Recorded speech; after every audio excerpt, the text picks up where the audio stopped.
Hi everyone, welcome back to my channel. My name is Becky and I like to read. Today I am here to share with you another 6-star review of mine for this year. I actually read this book back, I believe, in June, and I am just now getting to filming this 6-star review.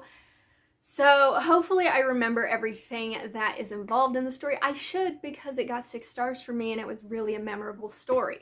And that book is The Last Cuentista by Donna Barbahegera. I've seen this book classified as a middle grade sci-fi, but I actually found it in the young adult section, and I actually thought it read more young adult, so that's what I'm going to go with, is that it's a young adult sci-fi. But this is the story of a girl named Petra, whose family is very scientifically inclined. Her mother is a botanist and her father is a geologist.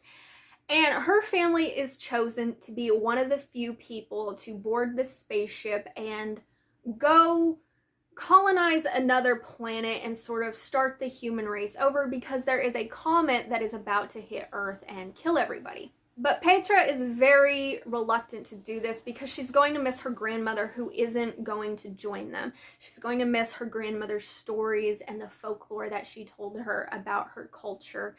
And Petra herself isn't actually supposed... Shh, I'm talking. And Petra's parents are keeping a secret from this organization that are taking them to outer space. They don't really want anybody with any sort of disability or anything like that, because they want the new world to be full of diverse people, but healthy people, people who are really going to thrive in the environment. And Petra here has a visual disability. She and her younger brother are supposed to be put in stasis while her parents really take care of everything on board, and they prepare these younger kids to thrive once they reach this civilization. They will be fed like information into their brains about different subjects, so that way when they wake up, they have all this knowledge to bring to a new world.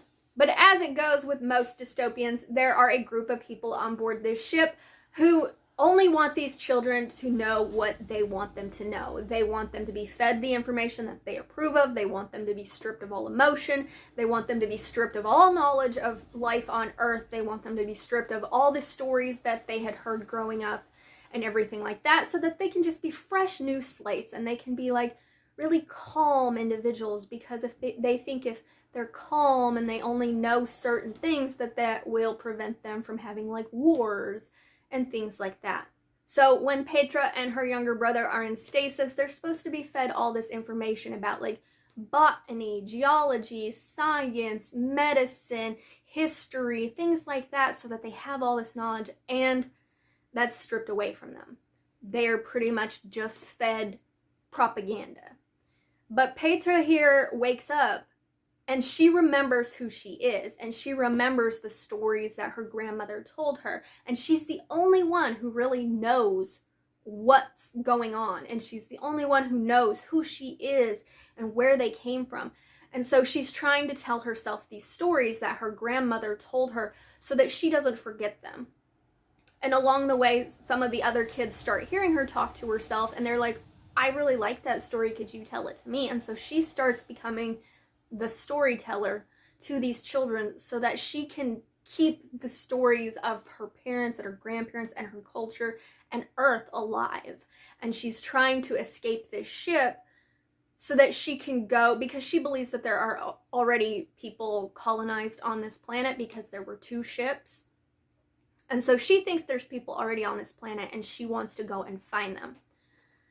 So that is her story, and I freaking love this book. This was such an emotional read for me. I listened to this on audio while I was laying on the beach one day, and I was freaking sobbing laying on the beach, because there were just instances in this book that just broke my freaking heart. I liked the planet that they landed on. It was so magical and so pure, and it fascinated me, the descriptions that the author provided for it. I loved the relationship between Petra and her brother. but you do find out that that sort of gets taken away from her, which is one of the heartbreaking things about this book, is that she had such a strong relationship with her brother. Her brother, even though he was younger than her, he was essentially her eyes. He helped her navigate the world. And that just broke my heart. Not to mention that this book is as beautiful on the outside as it is on the inside. I mean, look at this cover. It is one of the most beautiful books I have bought this year. And then, I've shown this before, but if you take off the dust jacket, you are left with this. Sorry about the glare. And the snake on this cover is actually a part of one of the stories that Petra learns from her grandmother and that she teaches the other kids as well. I highly recommend this book if you're somebody who likes reading dystopian stories, if you like reading sci-fi stories, if you like reading about family relationships, if you want a story that's just going to tug at your heart, I would highly recommend reading this one because it was truly amazing and one that I still think about to this day. So thank you guys so much for watching, and until my next video, give the Last Cuentista a try for me.